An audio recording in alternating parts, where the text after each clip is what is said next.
ఇప్పుడు మీకు చెప్పే వీడియో మిమ్మల్ని భయపెట్టడానికి కాదు, మన జాగ్రత్తలో మనం ఉందామని చెప్పడానికి. Especially strait of Hormuz cross చేయాలి అనుకుంటున్న వాళ్ళు జాగ్రత్తగా ఉండండి. ఎందుకంటే అది కనుక క్రాస్ చేయాలి అనుకుంటే ఇరాన్ వాళ్ళు డైరెక్ట్ షిప్ల మీద అటాక్ చేస్తున్నారు. ఫస్ట్ అటాక్ కూడా స్టార్ట్ అయింది.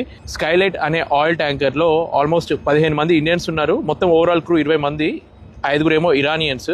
సో అది స్ట్రెయిట్ ఆఫ్ హార్మోస్ క్రాస్ చేస్తున్న టైంలో వీళ్ళు అటాక్ చేసిండు, డ్రోన్ ఇంకా మిజైల్ అటాక్. అకామిడేషన్ వీడియో చూస్తే తెలుస్తుంది. 4 గాయాలైనట్టు న్యూస్ అనమాట. సో వాళ్ళందరూ అయితే ఒమాన్కి సంబంధించిన సెక్యూరిటీ, మిలిటరీ, సివిలియన్స్ ఏజెన్సీస్ అన్నీ కలిపి వాళ్ళని రెస్క్యూ అయితే చేస్తున్నారు. బట్ ఈ టైంలో మాత్రము ఆ స్ట్రెయిట్ ఆఫ్ హార్మోస్ క్రాస్ చేయాలి అనుకుంటున్న వాళ్ళు మాత్రం తప్పకుండా మీ షిప్ క్యాప్టెన్ అటు సైడ్ వెళ్లకుండా నియరెస్ట్ ఏదన్నా దుబాయ్ కానీ, ఒమాన్ కానీ అటు సైడ్ ఏదన్నా అవుటర్ యాంకరేజ్లో షిప్ని యాంకర్ చేసుకోవడం బెస్ట్. ఎందుకంటే ఎప్పుడు ఏం జరుగుతుందో తెలీదు.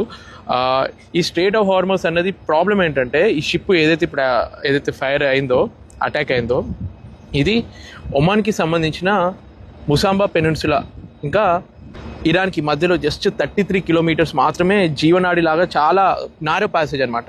సో దీన్ని క్లోజ్ చేస్తే మన ఇండియాకి సంబంధించిన 50% మనం ఏదైతే దిగుమతి చేసుకుంటున్నామో ఎల్ఎన్జీ, లిక్విఫైడ్ నేచురల్ గ్యాస్ కానీ, క్రూడ్ ఆయిల్ కానీ, మనం 50% ఇక్కడ నుంచి, ఈ కంట్రీస్ నుంచి మనము ఆ షిప్స్ ఏవైతే క్యారీ చేస్తాయో ఆ జీవనాడి నుంచెల్లే మనము మన ఇండియాకి దిగుమతి అవుతుంది. సో ఇది కనుక క్లోజ్ చేస్తే మనకి చాలా ఎఫెక్ట్ ఉంటుంది ఇన్ ఫ్యూచర్లో.